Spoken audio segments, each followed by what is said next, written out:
तो कुछ परिभाषाएं जो राजनीति विज्ञान की हैं, उनको हमने जो बताया था, उनको एक बार सामान्य सरसरी निगाह से उसको हम दोहरा देते हैं।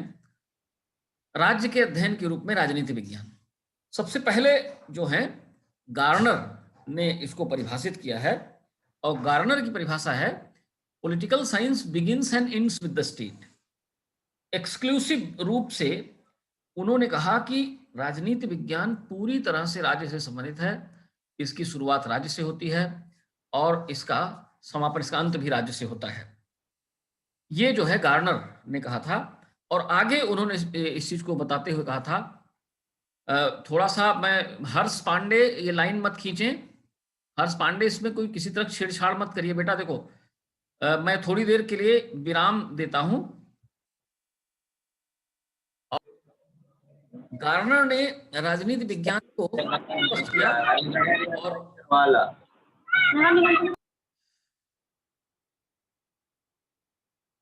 गार्नर ने कहा कि राजनीति विज्ञान जो है, इसमें राज्य के और राजनीतिक सिद्धांतों के अतीत का अध्ययन करते हैं, वर्तमान का अध्ययन करते हैं और भविष्य का अध्ययन करते हैं।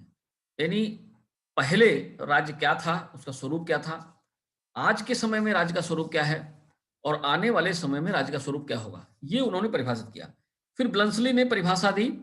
उन्होंने कहा राजनीति विज्ञान का संबंध राज्य से है, जो यह समझने का प्रयास करता है कि राज्य का स्वरूप क्या है, नेचर ऑफ द स्टेट, किस रूप में राज्य हमको दिखाई पड़ता है, इसके विभिन्न रूप क्या हैं, और इसका विकास कैसे हुआ, और इसे किन रूपों में अभिव्यक्त किया जाता है। पूर्व के व्याख्यान में हमने इसके बारे में आपसे चर्चा की थी, इसलिए इस पर हम ज्यादा फोकस न डालते हुए आगे बढ़ते हैं। गैरिस, जर्मन लेखक हैं गैरिस, इन्होंने कहा political science studies the origin, development, objectives and all the problems associated with the state. राजनीति विज्ञान राज्य की उत्पत्ति, राज्य के विकास, उसके उद्देश्य क्या हैं, और राज्य से संबंधित अन्य समस्याएं क्या हैं, उन समस्याओं का अध्ययन करता है। तो स्पष्ट रूप से इस परिभाषा जो आप देखते हैं, तो इसमें साफ तौर पे ये दिखाई पड़ता है कि राज्य कैसे पैदा हुआ, कैसे उत्पन्न हुआ। आगे जब आप चलेंगे तो राज्य की उत्पत्ति के सिद्धांत हम आपसे शेयर करेंगे, और उसमें ये बताया जाएगा कि बहुत सारे जो फिलोसोफर्स हैं, उन्होंने अलग अलग सिद्धांत बताए हैं राज्य की उत्पत्ति के। कुछ लोगों ने कहा कि it is a divine origin, ये एक जो है ईश्वरीय उपज है, ईश्वर ने राज्य को पैदा किया। और कुछ लोग ऐसे थे जिन्होंने कहा कि ये एक संविदा का प्रतिफल है, अर्थात कुछ लोगों ने मिलकर आपस में संविदा की, आपस में उन्होंने समझौता किया, और समझौते के फलस्वरूप इस राज्य का जन्म हुआ। और कुछ लोगों ने पितृसत्तात्मक रूप इसको दिया, और कुछ लोगों ने इसे मातृसत्तात्मक रूप में स्पष्ट करने की कोशिश की। तो ये जो है, अलग अलग लोगों ने अलग अलग तरह से राज्य की उत्पत्ति के संबंध में अपनी बात की। पॉलिटिकल साइंस में हमें ये पढ़ना होता है। फिर मैंने लॉर्ड एक्टन के बारे में भी आपको बताया था। लॉर्ड एक्टन कहते हैं कि राजनीति विज्ञान का संबंध राज्य से है, और इसके लिए आवश्यक शर्तें, वो शर्तें क्या हैं जो राज्य के विकास के लिए आवश्यक हैं। Political science is concern with the state, राज्य से संबंधित है, और उन शर्तों से संबंधित है, उन दशाओं से संबंधित है जो दशाएं राज्य के विकास के लिए आवश्यक होती हैं। ये बातें हमने कल तक आपसे, या इसके पहले जो लेक्चर हुआ था उस तक हमने आपसे चर्चा की थी। फिर गेटल का स्टेटमेंट भी हमने आपसे शेयर किया था। गेटल क्या कहते हैं? Political science is historical investigation, राजनीति विज्ञान एक ऐतिहासिक अनुसंधान है इस चीज का, राज्य के स्वरूप का, यानी राज्य का स्वरूप कैसा था, यानी अतीत जिसको आप कहते हैं, राज्य का अतीत कैसा था, भूतकाल में राज्य का स्वरूप कैसा था, उसका ऐतिहासिक अनुसंधान करता है पॉलिटिकल साइंस। और वर्तमान में राज्य का स्वरूप कैसा है, इसका विश्लेषण किया जाता है। और इसके बाद राज्य क्या होना चाहिए, इसके संबंध में एक राजनैतिक और नैतिक विमर्श करता है पॉलिटिकल साइंस। दूसरा जो पार्ट हमने आपको बताया था संस्थागत या ट्रेडिशनल परंपरागत दृष्टिकोण के अनुसार, वो था राजनीति विज्ञान राज्य और सरकार दोनों के अध्ययन के रूप में। कुछ विद्वान ऐसे हैं जो ये मानते हैं कि पॉलिटिकल साइंस केवल राज्य का अध्ययन नहीं करता। Political science is not only the study of state, it studies state as well as the government. State और गवर्नमेंट में डिफरेंशिएट किया उन्होंने, और उन्होंने कहा कि इसमें राज्य का अध्ययन तो किया ही जाता है, और इसके साथ ही साथ गवर्नमेंट जो राज्य का इंस्ट्रूमेंट है, government it is an instrument of the state. हमने पहले आपको बताया था कि हम राज्य को अमूर्त रूप में देखते हैं, राज्य का कोई स्वरूप हमको नहीं दिखाई पड़ता। गवर्नमेंट जब आती है, जो सरकार बनती है, जो राज्य को संचालित करती है, गवर्नमेंट से राज्य का स्वरूप अभिव्यक्त होता है, हमको दिखाई पड़ता है कि स्टेट कैसा है, किस रूप में स्टेट है। तो इट इज द गवर्नमेंट, ये सरकार है, that decides the nature of the state. वो राज्य के स्वभाव को, उसके स्वरूप को, उसके आकार को, उसकी क्रियाविधि को निर्धारित करता है। तो पाल जेनेट ऐसे विद्वान हैं, पाल जेनेट कहते हैं कि राजनीति विज्ञान सामाजिक विज्ञान का वह भाग है जो राज्य के आधार और शासन के सिद्धांतों का अध्ययन करता है। अर्थात वो फाउंडेशंस क्या हैं, वो आधार क्या हैं, वो मान्यताएं क्या हैं जिनके ऊपर राज्य आधारित होता है या राज्य की संरचना होती है, राज्य गठित होता है, उनकी स्टडी पॉलिटिकल साइंस के अंतर्गत किया जाता है। और इसके साथ ही साथ वो कौन से सिद्धांत हैं जिन सिद्धांतों के ऊपर सरकार गठित होती है। तो उन्होंने एक सीधी सी परिभाषा दी कि political science is that part of social science which treats of the foundations of the state and the principles of the government. Foundations of the state यानी वो नींव, वो आधार जिस पर राज्य खड़ा हुआ है, और वो सिद्धांत जिस पर सरकारें काम करती हैं। तो पाल जेनेट ने ये परिभाषा दी और उन्होंने ये बताया कि पॉलिटिकल साइंस में राज्य और सरकार दोनों का अध्ययन किया जाता है। इसी तरह से डिमॉक ने कहा political science is concern with the state. राजनीति विज्ञान राज्य से जुड़ा हुआ है, एंड इट्स इंस्ट्रूमेंटलिटी गवर्नमेंट, और साथ ही साथ इसके अनिवार्य तत्व सरकार से भी जुड़ा हुआ है। तो डिमॉक भी इस बात का समर्थन करते हैं कि political science is a science which is concern with the state as well as with the government. Dimock भी कहते हैं कि राजनीति विज्ञान सरकार के साथ जुड़ा हुआ ज्ञान है, और इसके साथ ही साथ सरकार के साधन के रूप में राज्य के साधन के रूप में सरकार से जुड़ा हुआ ज्ञान है। तो ये दोनों बातें इन्होंने इसमें समाहित किया। गिलक्रिस्ट ने भी यही बात स्पष्ट किया है। गिलक्रिस्ट कहते हैं कि राजनीति विज्ञान राज्य और सरकार के सामान्य समस्याओं से संबंधित ज्ञान है। Political science deal with the general problems of the state and government. राज्य की सामान्य समस्याएं क्या हैं, सरकार की सामान्य समस्याएं क्या हैं, इन समस्याओं को समझने का काम पॉलिटिकल साइंस के अंतर्गत किया जाता है, ऐसा गिलक्रिस्ट का मानना है। तो ये जो विद्वान हैं, ये सभी विद्वान राजनीति विज्ञान को राज्य और सरकार दोनों के अध्ययन के रूप में स्वीकार करते हैं। कुछ विद्वान ऐसे हैं जिनका ये कहना है कि पॉलिटिकल साइंस केवल सरकार से जुड़ा हुआ ज्ञान है, अर्थात राजनीति विज्ञान में हम सरकार के संबंध में जानकारी प्राप्त करते हैं। और इसमें प्रमुख हैं लीकॉक कहते हैं political science deals with the government. लीकॉक का कहना है राजनीति विज्ञान शासन से संबंधित ज्ञान है या सरकार के साथ संबंधित विद्या है, ये उन्होंने कहा।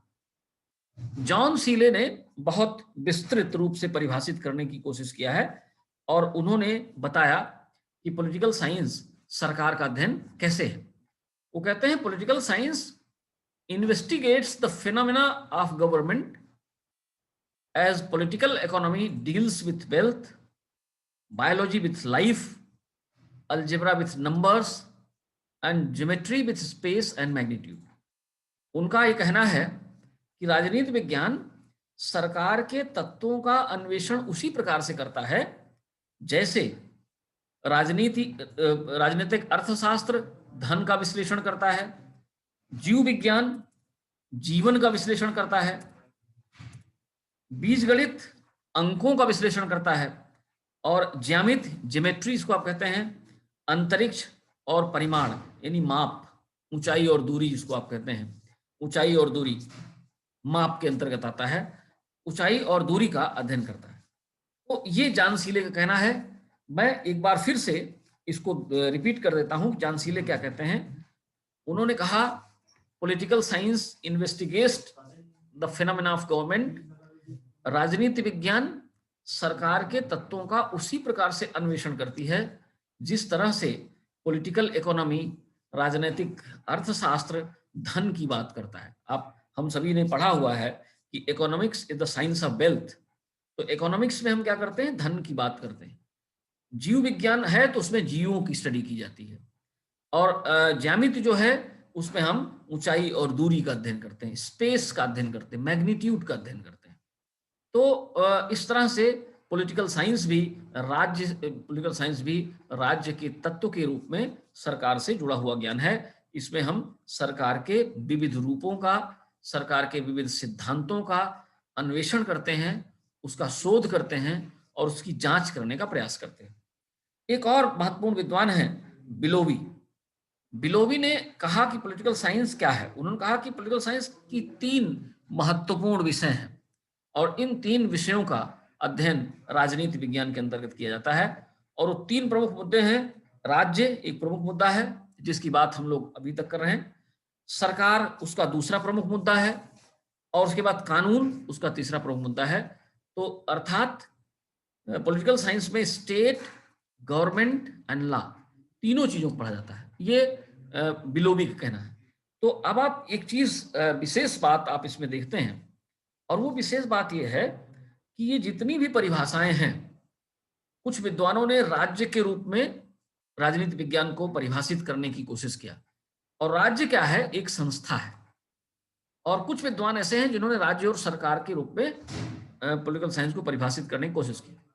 उन्होंने कहा ये क्या है, राज्य और सरकार क्या, ये भी संस्थाएं हैं। और कुछ विद्वान ऐसे हैं जिन्होंने केवल सरकार के रूप में परिभाषित करने की कोशिश की, तो सरकार भी एक संस्था है। तो इसी कारण से इसे हम संस्थागत दृष्टिकोण कहते हैं। अर्थात पॉलिटिकल साइंस के जो विद्वान हैं वो कहते हैं कि, जो पुराने विद्वान हैं वो कहते हैं कि राजनीति विज्ञान संस्थाओं के संबंध में जुड़ा हुआ ज्ञान है। वो संस्थाओं का अध्ययन करता है जिसमें राज्य एक संस्था के रूप में आता है, सरकार दूसरी संस्था के रूप में आता है, और विधि तीसरी संस्था के रूप में आती है। इस तरह से ये ट्रेडिशनल अप्रोच के समर्थक राजनीति विज्ञान को परिभाषित करने की कोशिश करते हैं। बाद में परिवर्तन हुआ, खासतौर पे 1945 में। आप में से बहुत सारे बच्चे जानते होंगे कि जो विश्व युद्ध हुआ 1939 में शुरू हुआ और 1945 में विश्व युद्ध खत्म हुआ, और उस दौरान बहुत सारे परिवर्तन आए। और फिर कुछ ऐसे विद्वान आए जिन्होंने ये कहना प्रारंभ कर दिया कि पॉलिटिकल साइंस जो है, it is a dead science, ये एक मृत विज्ञान है। खास तौर पे ग्राहम बालास ने 1908 में, और एक आर्थर बेंटले थे, उन्होंने भी 1908 में 2 महत्वपूर्ण किताबें आई। एक तो प्रोसेस ऑफ गवर्नमेंट, एक किताब का नाम था सरकार की प्रक्रिया, और दूसरी किताब का नाम था ह्यूमन नेचर इन पॉलिटिक्स, राजनीति में मानव स्वभाव। तो इन विद्वानों ने जब थोड़ा सा परिवर्तन हुआ, राजनीति विज्ञान के अध्ययन में थोड़ा परिवर्तन हुआ, विद्वानों ने सोचना शुरू किया कि जो सबसे महत्वपूर्ण पक्ष है जिसका राजनीति विज्ञान में अध्ययन होना चाहिए, उसका अध्ययन पॉलिटिकल साइंस में नहीं होता है। और वो सबसे महत्वपूर्ण पक्ष क्या है, वो है ह्यूमन नेचर, आदमी का स्वभाव। क्योंकि man dominates all the activities. व्यक्ति जो है वो समस्त गतिविधियों को संचालित करता है, चाहे वो गतिविधियां राजनीतिक हों, चाहे वो गतिविधियां सामाजिक हों, चाहे वो गतिविधियां आर्थिक हों। तो ह्यूमन बीइंग जो है, human is a pivot around which entire science of knowledge revolves. मानव वह धुरी है जिसके चारों तरफ किसी भी समाज विज्ञान का संपूर्ण ज्ञान चक्कर काटता है, यानी मनुष्य निर्धारित करता है। तो उन्होंने कहना शुरू किया, जो नए विद्वान थे, कि पॉलिटिकल साइंस एक मरा हुआ विज्ञान है। क्यों? ऐसा क्यों कहा उन्होंने? It is a dead science. उसको डेड साइंस क्यों कहा? इसलिए उन्होंने कहा क्योंकि ये संस्थाओं का अध्ययन करता है। संस्थाएं क्या है? संस्थाएं अपने आप में कांक्रीट नहीं है, संस्थाएं मनुष्य से मिलकर बनती हैं। और इसलिए सबसे पहला जो महत्वपूर्ण अध्ययन है वो मनुष्य का स्वभाव है। और बाद में इसी चीज को हरमन हेलर ने अपनी किताब में लिखा। उनकी किताब का नाम था इंसाइक्लोपीडिया ऑफ सोशल साइंसेस। और उस किताब में उन्होंने क्या लिखा? उन्होंने कहा entire nature of political science is determined by the assumptions of human nature. राजनीति विज्ञान का संपूर्ण जो स्वभाव है, संपूर्ण जो प्रकृति है, वो मनुष्य के स्वभाव या मानव प्रकृति की मान्यताओं से संबंधित है। कहने का अर्थ यह है कि मनुष्य जो है, मनुष्य का स्वभाव जो है, युद्ध का कारण मनुष्य है। सरकार जो गठित होती है उसमें मनुष्य सहभागी होते हैं। राज्य को मूर्त रूप अगर प्रदान कोई करता है तो मनुष्य प्रदान करता है। मनुष्य सरकार के साथ इंटरेक्शन, अंतः क्रिया करता है। तो there is an interaction between man and the state, there is an interaction between man and the government. सरकार और व्यक्ति के बीच में एक इंटरेक्शन होता है, और ये इंटरेक्शन ही इन संस्थाओं को जीवंत बनाता है या इन संस्थाओं को संचालित करता है। तो इन विद्वानों ने कहना शुरू किया कि बहुत सी नई बातें हैं जिन बातों का अध्ययन हमें पॉलिटिकल साइंस में करना चाहिए, क्योंकि उस अध्ययन के आधार पर हम राज्य के स्वरूप को तय कर सकते हैं।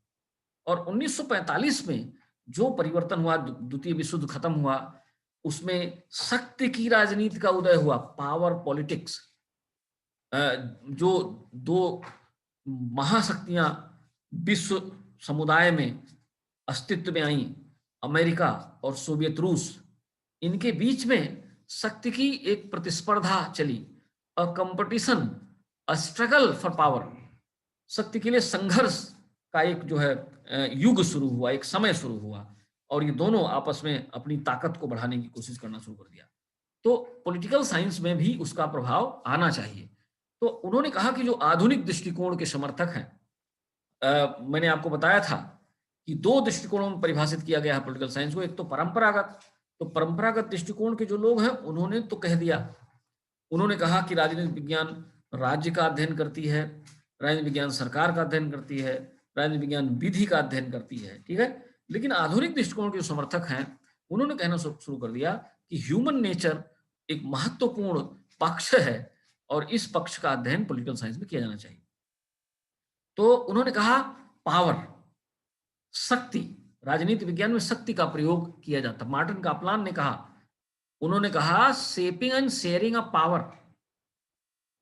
अर्थात राजनीति विज्ञान जो है इसमें शक्ति निर्माण और शक्ति सहभागिता का अध्ययन करते हैं। आगे चल के हम लोग समझते हैं। उन्होंने कहा प्राधिकार, एथॉरिटी, सत्ता, एथॉरिटी की हिंदी सत्ता होती। उन्होंने कहा कि the subject matter of political science is associated with power, ताकत से जुड़ा हुआ, शक्ति के अध्ययन से जुड़ा हुआ है।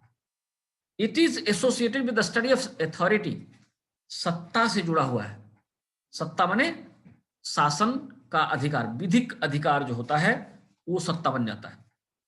उन्होंने कहा प्रभाव का अध्ययन पॉलिटिकल साइंस में किया जाता है, इन्फ्लुएंस, कि किस तरह से कोई व्यक्ति अपनी ताकत, अपनी क्षमता से किसी दूसरे व्यक्ति को प्रभावित करता है, किस तरह से कोई संस्था अपनी योग्यता, अपनी क्षमता और अपनी ताकत से दूसरी संस्थाओं को प्रभावित करती है और नियंत्रित करती है। तो उन्होंने कहा प्रभाव का अध्ययन किया जाना चाहिए। कंट्रोल, नियंत्रण, how the states control the activities of other states, राज्य किस प्रकार से दूसरे राज्यों के गतिविधियों को नियंत्रित करने की कोशिश करते हैं, इसका अध्ययन किया जाना चाहिए। फिर उनका डिसीजंस, निर्णय कैसे निकलते हैं, कौन निर्णय लेता है, निर्णय के पीछे कौन सी शक्ति होती है, उस शक्ति को, what is the power that is associated with decisions, who takes decisions, निर्णय कौन लेता है, निर्णय कैसे लिए जाते हैं, इनका अध्ययन पॉलिटिकल साइंस में किया जाना चाहिए। वैल्यूज क्या है, मूल्य क्या है, राज्य आदर्श, मूल्य का अर्थ होता है आदर्श राजनीति विज्ञान की भाषा में। कुछ आदर्श हैं, कुछ मानक हैं, वो मानक क्या है, उन मानकों का अध्ययन किया जाना चाहिए। तो इस तरह से आधुनिक दृष्टिकोण के जो समर्थक थे उन्होंने अपनी बात परंपरागत दृष्टिकोण के समर्थकों से अलग कहा। उन्होंने कहा पॉलिटिकल साइंस में केवल संस्थाओं का अध्ययन नहीं किया जाना चाहिए। उन्होंने कहा पॉलिटिकल साइंस में मनुष्य के स्वभाव का अध्ययन किया जाना चाहिए, क्योंकि मनुष्य जो है शक्ति को संचित करता है, मनुष्य ही शासन करता है, सत्ता प्राप्त करता है, मनुष्य ही, व्यक्ति जो है, व्यक्ति या व्यक्ति का समूह, वही अपना प्रभाव स्थापित करता है। उसी के माध्यम से कोई भी देश किसी दूसरे देश पे अपना प्रभाव स्थापित करता है, अपना प्रभुत्व स्थापित करता है, डोमिनेट करता है। डोमिनेंस, कंट्रोल, नियंत्रण, how the states are control, how the activities of the states are control, राज्यों की गतिविधियां कैसे नियंत्रित की जाती हैं, इनका अध्ययन किया जाता है। डिसीजंस क्या है, निर्णय क्या है, how the decisions are taken, who takes the decisions, what are the powers, वो शक्तियां क्या हैं जो निर्णय के पीछे होती हैं, उनका अध्ययन किया जाना चाहिए। कुछ आदर्श पॉलिटिकल साइंस में होते हैं, उन आदर्शों का अध्ययन किया जाना चाहिए, मूल्यों का अध्ययन किया जाना चाहिए। तो ये आधुनिक दृष्टिकोण के समर्थक हैं। इन्होंने कैसे कैसे परिभाषाएं दी, इनको हम व्यवहारवादी भी कहते हैं। 1945 में बिहेवियरलिस्ट रिवॉल्यूशन, व्यवहारवादी क्रांति हुई। क्रांति का मतलब होता है परिवर्तन। जब किसी ज्ञान में, किसी विषय में किसी प्रकार का परिवर्तन होता है या किसी व्यवस्था में किसी प्रकार का परिवर्तन होता है तो उसको हम क्रांति कहते हैं। तो ये जो व्यवहारवादी लोग थे, बिहेवियरलिस्ट रिवॉल्यूशन कहा जाता है इसको, 1945 में, हालांकि 1908 में ही बिहेवियरलिस्ट रिवॉल्यूशन पैदा हो गया था, लेकिन 1945 में विधिवत व्यवहारवादी आंदोलन शुरू हुआ। और ये व्यवहारवादी जो थे, इन्होंने कहना शुरू किया कि मनुष्य का व्यवहार अध्ययन का केंद्र बिंदु होना चाहिए। तो कैटलिन जैसे विद्वान थे, कैटलिन कहते हैं कि political science is the science of power. उन्होंने कहा राजनीति विज्ञान शक्ति का विज्ञान है, अर्थात इसमें हम शक्ति का अध्ययन करते हैं, शक्ति कैसे प्राप्त की जाती है, शक्ति को कैसे आगे बढ़ाया जाता है, शक्ति का प्रभाव क्या होता है, इसका अध्ययन किया जाता है। इसी तरह से हेराल्ड लासवेल, उन्होंने बहुत अच्छी बात कही। उन्होंने कहा political science as an empirical inquiry is the study of shaping and sharing of power. राजनीति विज्ञान एक आनुभविक अनुसंधान के रूप में शक्ति निर्माण और शक्ति को बांटने का या शक्ति की सहभागिता करने का अध्ययन है। अब ये शक्ति निर्माण क्या है, शक्ति निर्माण कैसे होता है? शक्ति निर्माण, जैसे बहुत सारे राजनीतिक दल लोकतंत्र में चुनाव लड़ते हैं, चुनाव लड़के वो सरकार, वो विजयी होते हैं और विजयी होने के पश्चात सरकार का निर्माण करते हैं, तो वो शक्ति का निर्माण है। और बाद में क्या होता है, इस शक्ति को वो साझा करते हैं, जो दूसरे सदस्य होते हैं मंत्रिपरिषद के, उनको अधिकार प्रदान करते हैं, तो इस तरह से साझा किया जाता है। तो पॉलिटिकल साइंस क्या है, ये shaping and sharing of power है। शक्ति को निर्मित करना, शक्ति को शेप करना, शक्ति को आकार प्रदान करना और शक्ति को बांटना। और इसी चीज को जब आगे आप चलेंगे, लास्ट में डेविड ईस्टन ने कहा अथॉरिटेटिव एलोकेशन ऑफ वैल्यूज, मूल्यों का सत्तात्मक आवंटन। अब इसको समझने की जरूरत है। मूल्य क्या है? मूल्य माने होते हैं नीतियां, मूल्य माने होता है निर्णय, मूल्य माने होता है आदर्श। तो वो मूल्य है, जो निर्णय होते हैं, जो निष्कर्ष होता है, आउटकम होता है, जो आउटपुट होता है, जो निष्कर्ष होता है, उसको बांटा जाता है। और कैसे बांटा जाता है? आधिकारिक रूप से। हर आदमी नहीं बांट सकता। आप जो है किसी को अधिकार नहीं प्रदान कर सकते, हम किसी को अधिकार नहीं प्रदान कर सकते। हमारे द्वारा प्रदत्त अधिकार मान्य नहीं होता है।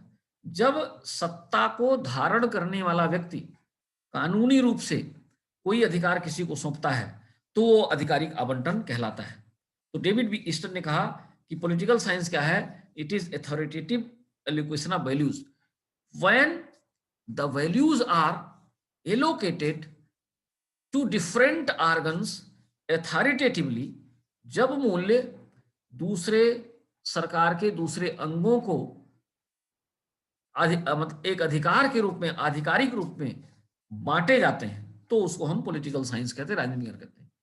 तो इस तरह से जो आधुनिक दृष्टिकोण था, उसने कहा राजनीति विज्ञान में मानव स्वभाव का अध्ययन किया जाना चाहिए, राजनीति विज्ञान में पावर का अध्ययन करना चाहिए, राजनीति विज्ञान में सत्ता का अध्ययन करना चाहिए, राजनीति विज्ञान में प्रभुत्व का अध्ययन करना चाहिए, shaping and sharing of power.